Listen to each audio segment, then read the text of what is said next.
Evangelho de João, capítulo 11, versículo 20, diz a palavra de Deus. Ouvindo, pois, Marta que Jesus vinha, saiu-lhe ao encontro. Maria, porém, ficou assentada em casa. Disse, pois, Marta a Jesus: Senhor, se tu estivesses aqui, meu irmão não teria morrido. Mas também agora sei que tudo quanto pedirdes a Deus, Deus te concederá. Disse-lhe Jesus: teu irmão há de ressuscitar. Disse-lhe Marta: eu sei que há de ressuscitar na ressurreição do último dia. Disse-lhe Jesus: eu sou a ressurreição e a vida. Quem crê em mim, ainda que esteja morto, viverá. E todo aquele que vive e crê em mim nunca morrerá. Crês tu isto? Disse-lhe ela: sim, Senhor, creio que tu és o Cristo, o Filho de Deus, que havia de vir ao mundo. Até aqui.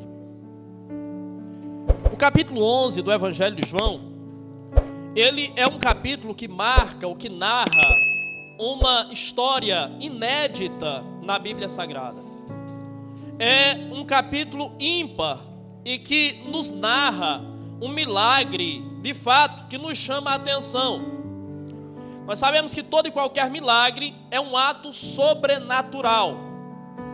Como é que nós podemos entender e classificar um milagre? Um milagre é uma intervenção divina sobre as leis naturais. Então nós sabemos que Deus estabeleceu leis para regerem a terra. Mas, em alguns momentos da história, Deus intervém nessas leis para mudar alguma situação, para mudar algumas circunstâncias. E os milagres, nós muitas vezes acreditamos que são algo muito comum, mas quando olhamos até mesmo nas páginas da Bíblia Sagrada, nós percebemos que os milagres são fenômenos extremamente raros. A Bíblia Sagrada, ela possui cerca de 31.173 versículos. Mas, se você observar em toda a Bíblia Sagrada, não há a menção a 300 milagres. Um pouco mais de 200 milagres são narrados na Bíblia Sagrada. Na imensidão da Bíblia e pelo teor espiritual da Bíblia, pelas narrativas que a Bíblia traz, nós muitas vezes somos levados a pensar que a Bíblia está completamente recheada de milagres. Mas não, os milagres são coisas realmente que não são tão comuns de se acontecerem. E quando nós nos referimos de fato a um milagre, todo milagre é algo extraordinário, mas existem milagres que nos chamam um pouco mais a atenção. Deus, após o pecado, estabeleceu a regra da morte. O salário do pecado é a morte. E o homem, em decorrência do pecado, necessariamente ele vai morrer. Essa é a regra, essa é a lei. E é o que prevalece, é o que impera sobre a vida de todo ser humano. E quando eu digo que o capítulo 11 nos mostra algo, de fato, diferenciado, eu não me refiro necessariamente ao ato da ressurreição. Nós sabemos que aqui é descrita a ressurreição de Lázaro. E outras ressurreições já haviam acontecido, tanto no Antigo Testamento como no Novo Testamento. Outras ressurreições já estavam mencionadas no texto sagrado. Mas o que chama a atenção, de fato, no capítulo 11, é que é a primeira vez que uma pessoa ressuscita depois de 4 dias de estar morto, após o 4º dia da sua morte. E após o 4º dia da sua morte, naturalmente Lázaro, ele já estava em estado de decomposição, o seu corpo já estava putrefando, já cheirava mal, e o texto nos diz isso. Então isso torna o texto e a narrativa ainda mais rica, e mostra ainda mais o poder e a soberania desse Deus, que naquele momento está em forma humana, naquele momento está em forma de carne, porém, ainda assim, não deixou de ser Deus, ainda assim, não perdeu o seu poder, ainda assim, não perdeu a sua soberania e não perdeu a qualidade de comandar todas as coisas, inclusive a própria morte. Jesus havia recebido o recado que Lázaro estava doente. E Lázaro, a Bíblia diz que era um amigo próximo de Jesus. E para que você tenha uma ideia do quão amigo era Lázaro de Jesus, a Bíblia menciona Jesus chorando apenas 2 vezes na Bíblia. Uma vez quando Jesus entra em Jerusalém e olha para o estado de Jerusalém e percebe que pela rejeição de Jerusalém com relação a ele, Jerusalém será dissipada, Jerusalém será destruída, como aconteceu no ano 70. E a outra vez que a Bíblia Sagrada menciona Jesus chorando, foi quando Jesus chegou no túmulo de Lázaro. Para você ter uma ideia o quanto Lázaro era próximo de Jesus, o quanto Jesus era próximo dessa família. E recebendo a notícia de que Lázaro estava doente, Jesus demora ainda 3 dias para ir até onde Lázaro está. E Jesus sabia de fato que Lázaro já estava morto. E Jesus anunciou isso aos seus discípulos: Lázaro, nosso amigo, dorme. E na realidade Jesus estava dizendo que Lázaro estava morto. A pessoa que foi levar a notícia para Jesus de que Lázaro estava doente, não sabia, mas quando ela deu a notícia a Jesus, Lázaro já estava morto. O estado ainda era pior do que aquela pessoa imaginava. Passados os 3 dias, Jesus vai até a cidade de Betânia, ou a aldeia de Betânia, que era onde residia Lázaro e a sua família. E quando Jesus vai se aproximando, a Bíblia Sagrada diz que Marta, que era irmã de Lázaro, ela vai ao encontro de Jesus. E quando ela vai ao encontro de Jesus, a Bíblia Sagrada diz que ela abre o seu coração para Jesus e diz: Senhor, se o Senhor estivesse aqui, o meu irmão não teria morrido. Quando ela soube que Jesus se aproximava, ela foi até Jesus. Quando ela soube da presença de Jesus, ela foi ao encontro de Jesus. Aqui ela começa a nos ensinar uma lição fundamental para que a nossa vida comece a viver uma reviravolta, para que a nossa vida comece a experimentar os milagres e a provisão de Deus. Ao ter conhecimento da presença de Jesus, ela vai até Jesus.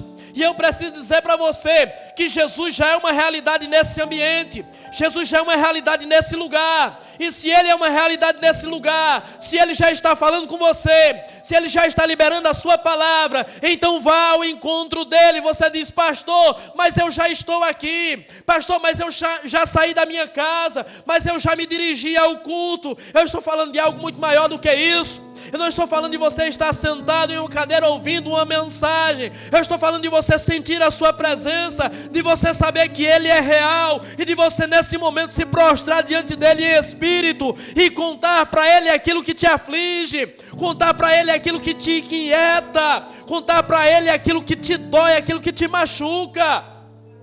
Foi isso que aquela mulher fez. Quando ela soube que Jesus estava presente, ela foi até Jesus, e diante de Jesus ela abriu o seu coração e ela disse: Senhor, se o Senhor estivesse aqui, o meu irmão não teria morrido. Talvez esteja faltando isso para você, em um momento específico, em um momento especial, rasgar o seu coração para Ele. Há coisas que você precisa contar para Ele, há desabafos que você precisa fazer diante dEle, há coisas que você precisa contar somente a Ele. Ele é teu amigo, Ele está acessível a você. Jesus não era amigo apenas de Marta e de Maria, Jesus era amigo de Lázaro. E a situação não havia fugido do controle de Jesus.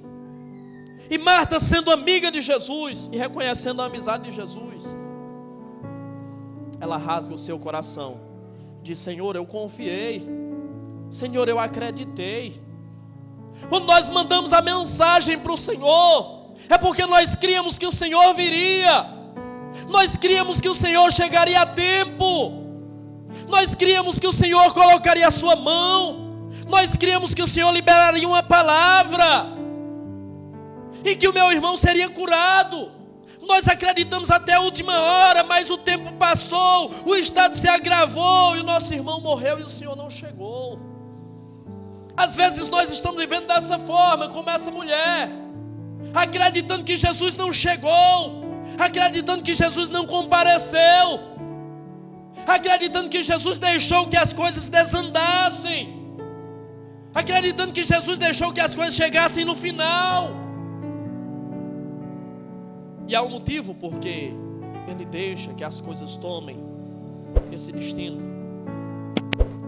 E o principal motivo é porque muitas vezes Ele quer nos ensinar algumas coisas que só a dor, só a lágrima, só o sofrimento podem nos ensinar. Há coisas que para que Jesus nos ensine, será necessário aos nossos olhos Ele demorar um pouquinho. Será necessário aos nossos olhos Ele ficar parado. Será necessário aos nossos olhos Ele silenciar um pouquinho, Ele ficar calado. E talvez você acredite, imagine, pense que Ele esqueceu de você, que Ele te abandonou. Acredite, Ele continua olhando por você e Ele continua trabalhando por você. E acredite, esse silêncio dele será essencial para o seu crescimento e para a sua evolução espiritual. Quando essa mulher diz para Jesus: se o Senhor estivesse aqui, o meu irmão não teria morrido. Ela tem claro na sua mente o que a presença de Jesus proporciona. Ela tem claro na sua mente que a presença de Jesus ali conservaria Lázaro em vida. Você consegue compreender o que a presença e o que a convivência com Jesus pode fazer na sua vida? Ela sabia que se Jesus estivesse lá, ela tinha certeza de que seu irmão não teria morrido.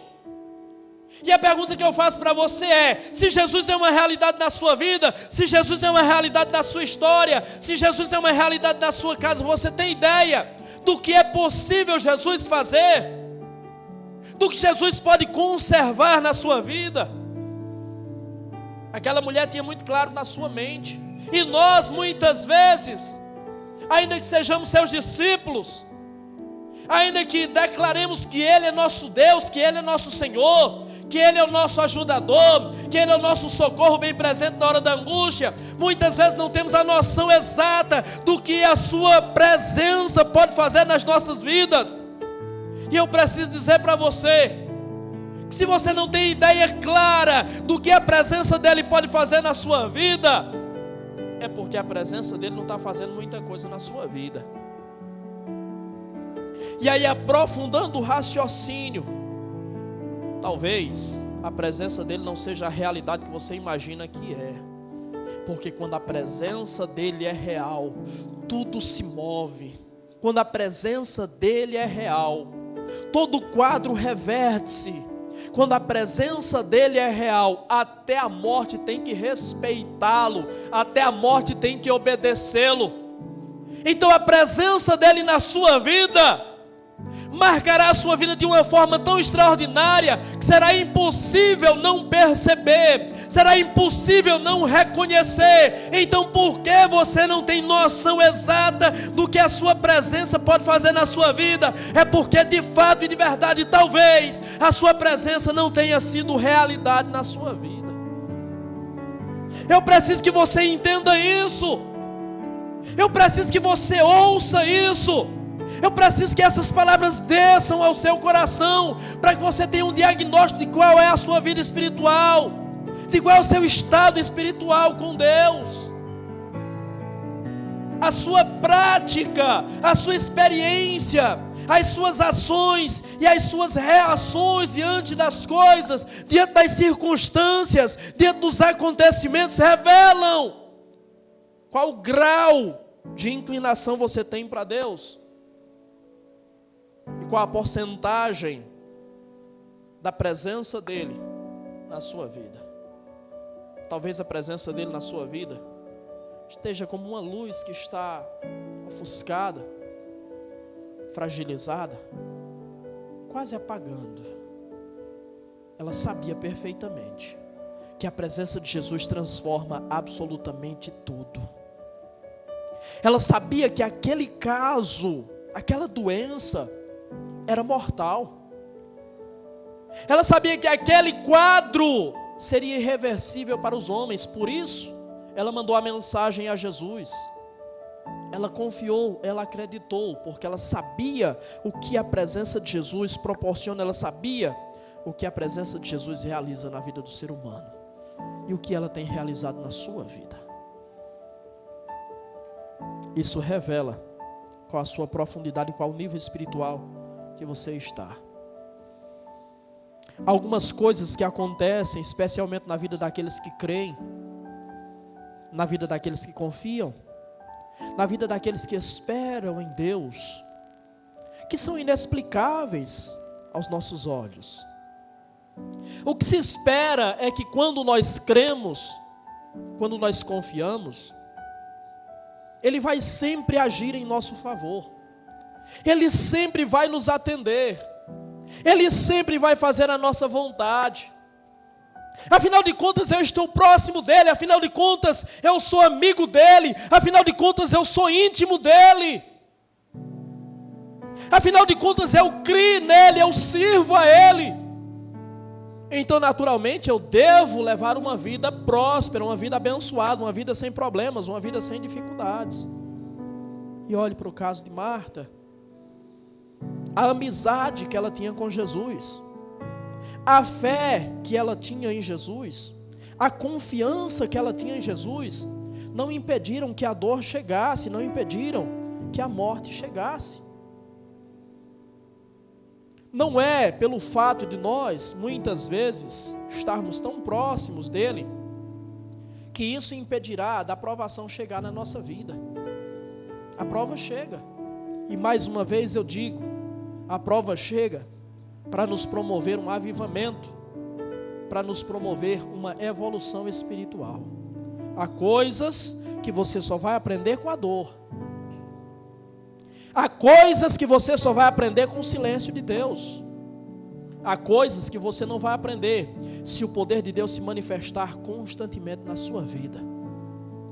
Então aprenda que há situações na sua vida que serão essenciais, serão necessárias serem enfrentadas, para que você atinja o grau de maturidade e de evolução espiritual que atingiu, por exemplo, o apóstolo Paulo.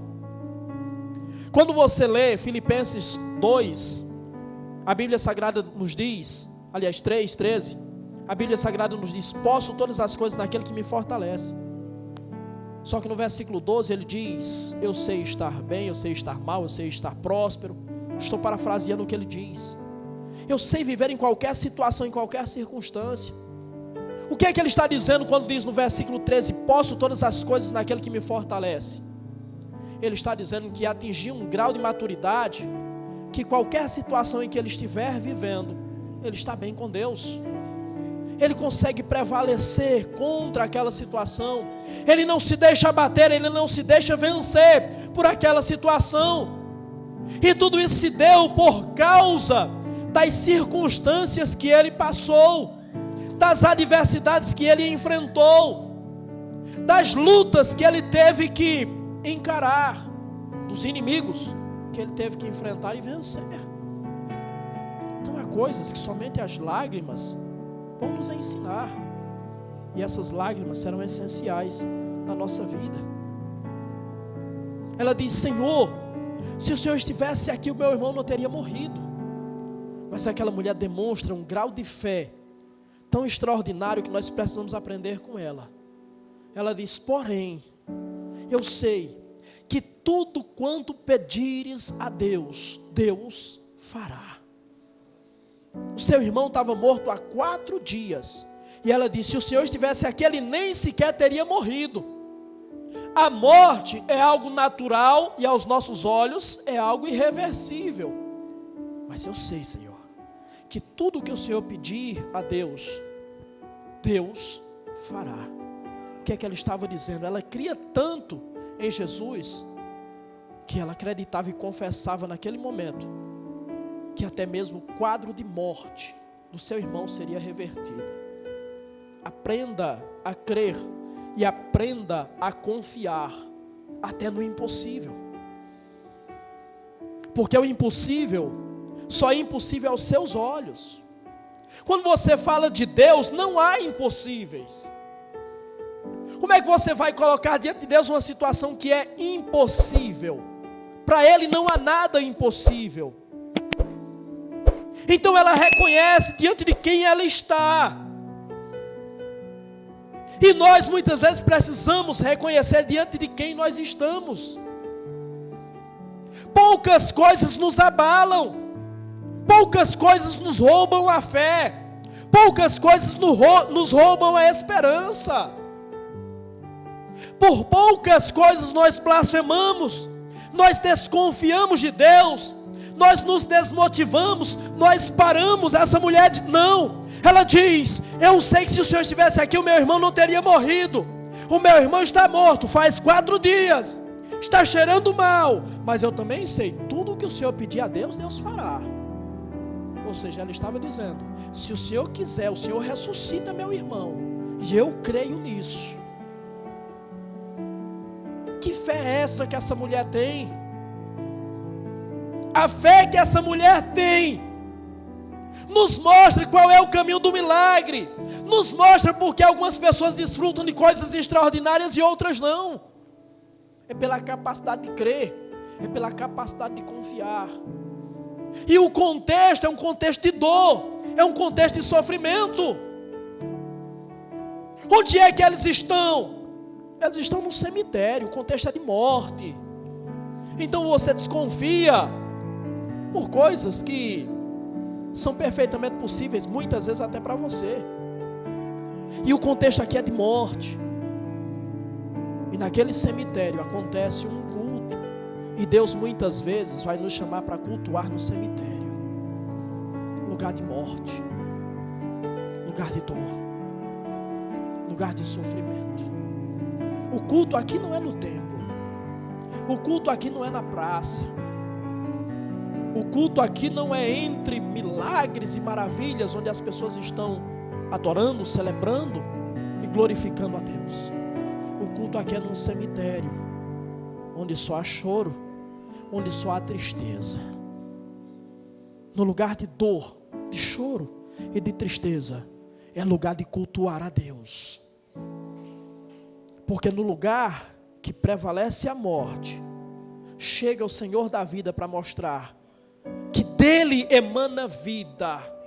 E que se dele emana vida, dele emana luz. Se dele emana luz, dele emana alegria, dele emana satisfação, dele emana prazer.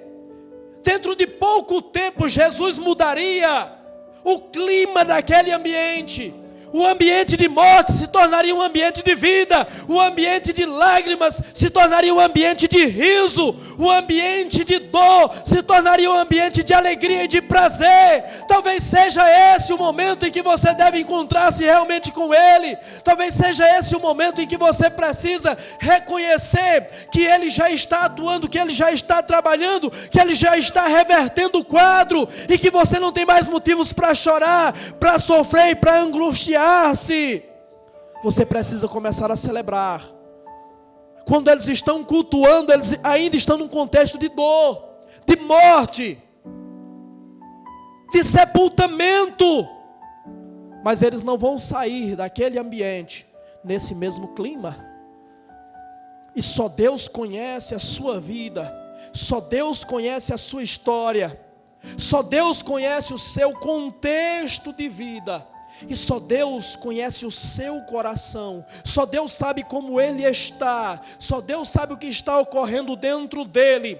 E só é necessário que ele saiba, porque somente ele pode reverter a situação. E é preciso que você creia que ele já está revertendo. É preciso que você creia que ele já está transformando tudo, em nome de Jesus. Senhor, eu sei que tudo o que o Senhor pedir, Deus fará.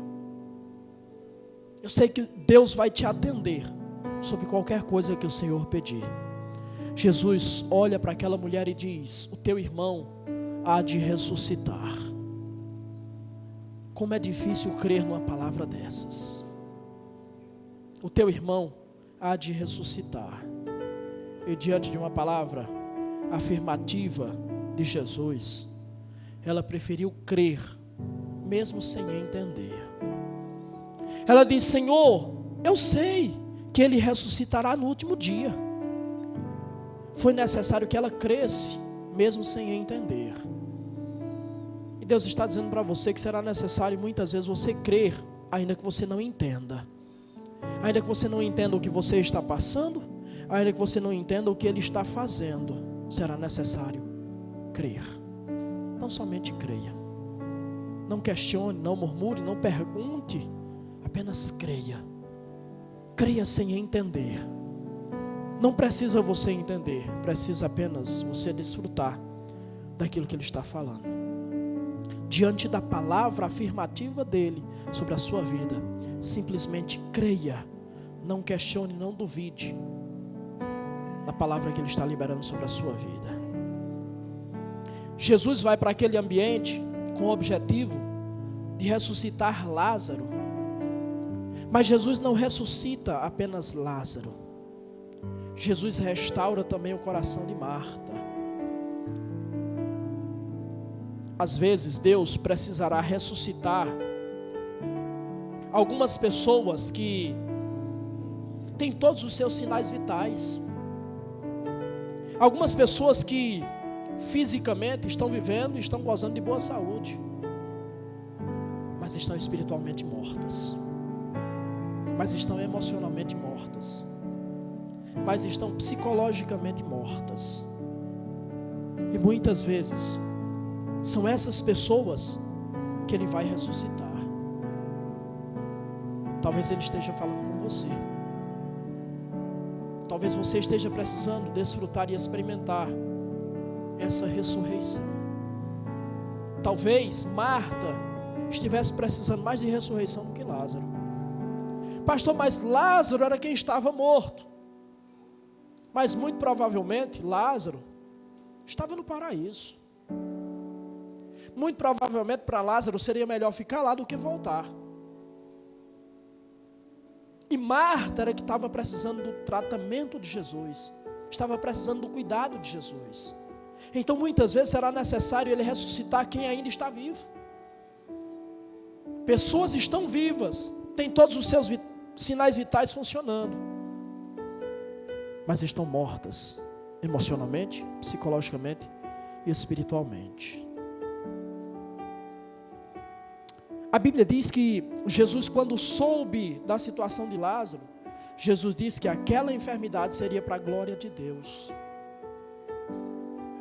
E quando você olha para a história do relacionamento dessa família com Jesus, a Bíblia nos narra no Evangelho de Lucas, capítulo 10, versículo 40, que Marta, ao receber Jesus na sua casa, Marta estava muito ocupada e agitada com os afazeres da casa, enquanto Maria estava sentada aos pés de Jesus, ouvindo a ministração de Jesus. Marta estava atarefada, arrumando a casa, preparando as coisas para servir a Jesus. Ela estava longe, e Jesus permitiu que todas essas coisas acontecessem, para chegar naquele momento e ter um encontro real com Marta, para ressuscitar Marta. Se naquela hora Marta estava preocupada com muitos afazeres, quando Lázaro morre e quando Jesus se aproxima da cidade, a Bíblia Sagrada diz que Marta vai ao encontro de Jesus. Aí você entende por que Jesus permite que algumas dores aconteçam, para que você possa sair da sua posição, do seu conforto e do seu comodismo e ir até Ele. Marta estava precisando daquilo, para que ela fosse até Jesus. Agora Maria ficou em casa e Marta vai até Jesus, e quando chega diante de Jesus, ela abre o seu coração e ela rasga o seu coração diante de Jesus. Então acredite, as dores, angústias e sofrimentos que Ele permite que aconteçam na sua vida, são para que através dessas circunstâncias você possa se aproximar dEle. Senhor, eu sei que ele vai ressuscitar no último dia. Jesus olha para ela e diz: eu sou a ressurreição e a vida. Eu sou. Quando Jesus diz para aquela mulher, eu sou, ele está dizendo, a resposta está em mim. A última palavra vem de mim. Quem está diante de você é o dono da vida. Quem está diante de você é aquele que pode resolver toda e qualquer situação. E eu estou dizendo para você, o teu irmão vai ressuscitar. A situação vai mudar. O quadro vai ser revertido. Sou eu quem estou falando. Sou eu quem estou garantindo. Sou eu quem estou dando a minha palavra. E o profeta Jeremias diz que ele vela em cumprir a sua palavra. E aquela mulher prefere crer na palavra que ele diz. E ele está dizendo para você também, a última palavra é minha. E sou eu quem estou dizendo, eu sou a ressurreição e a vida. Não há caso irreversível para mim. Não há situação insolúvel para mim. Eu posso reverter, posso restaurar e posso resolver absolutamente tudo. Senhor, mas é impossível, é a morte, Senhor. Mas eu sou a vida. Eu sou o dono da vida. Não há impossíveis para mim. Ela então crê na palavra dele naquela hora. E ele diz: quem crê em mim, ainda que esteja morto, viverá. E quem vive e crê em mim, nunca morrerá. O que é que ele está dizendo? Há pessoas que estão na presença dele porque creram nele fielmente. E essas pessoas que creram nele fielmente, essas pessoas não se deixarão sucumbir diante de qualquer situação, de qualquer adversidade. Nada as para, nada as limita, nada as sepulta. A morte não impera. E é óbvio que Jesus aqui está falando sobre a morte espiritual, sobre a morte eterna. Jesus está dizendo, quem vive e crê em mim, não é quem está morto. Quem vive e crê em mim, porque quem crê nele continua vivendo. Quem crê nele não morre. Quem vive e crê em mim, não morrerá eternamente. Essa é a palavra de segurança que ele direciona a você. Se você está vivo na sua presença, e você crê nele, a morte não tem poder sobre a sua vida. A destruição não tem poder sobre a sua vida. O naufrágio espiritual não tem poder sobre a sua vida. E entenda, eu falo a partir do ponto de vista espiritual, não do ponto de vista físico ou biológico. Ainda que chegará o dia que a morte será vencida por nós, mas hoje a morte é o caminho natural de todo ser humano. Quando Jesus libera essa palavra para essa mulher, ela diz, sim, Senhor, eu creio. Eu creio que Tu és o Filho de Deus. Eu creio que Tu és aquele que deveria vir. Eu acho bonito quando a linguagem atualizada diz, sim, Senhor, eu tenho crido. Porque quando a Bíblia diz, eu tenho crido, nos mostra um ato em movimento, uma crença em movimento, uma crença constante e uma crença contínua. Ou seja, eu não apenas acreditei, eu acreditei e continuo acreditando. Esse é o segredo para nos mantermos vivos diante de Deus, para nos mantermos de pé diante de Deus. É uma fé constante, é uma fé permanente, é uma fé em movimento. Eu criei e continuo crendo, Senhor, que Tu és o Filho de Deus, que Tu és o Senhor. A dor daquela mulher, a perda daquela mulher, a morte, não tirou daquela mulher a sensibilidade de reconhecer qual era a identidade de Jesus. Então nunca esqueça qual é a identidade de Jesus. Jesus é o Filho de Deus. Jesus é aquele que é descrito em Apocalipse como o Pantocrator, ou seja, o Todo-Poderoso. Jesus é aquele que disse após a sua ressurreição, todo o poder me foi dado nos céus e na terra. Creia, continue crendo e não deixe que nenhuma dor, sofrimento, perda ou angústia faça com que você perca o senso e a noção de quem é Jesus. Ele continua sendo o mesmo. Ele quer continuar sendo o mesmo para você. Que você creia ou não, Ele continua sendo o mesmo. Mas se você crer, Ele continuará sendo o mesmo na sua vida. Ele continuará sendo o Filho de Deus para você. E isso será o segredo para que você possa se manter de pé na presença de Deus. E para que um dia você possa vê-lo face a face. Para que um dia você possa adorá-lo na sua presença. Para que um dia você possa agradecê-lo por tudo o que Ele fez por você. Até pelo seu silêncio. Até pela sua, entre muitas aspas, omissão. Você entenderá que Ele continuava cuidando de você. Receba essa palavra. E que Deus te abençoe em nome de Jesus.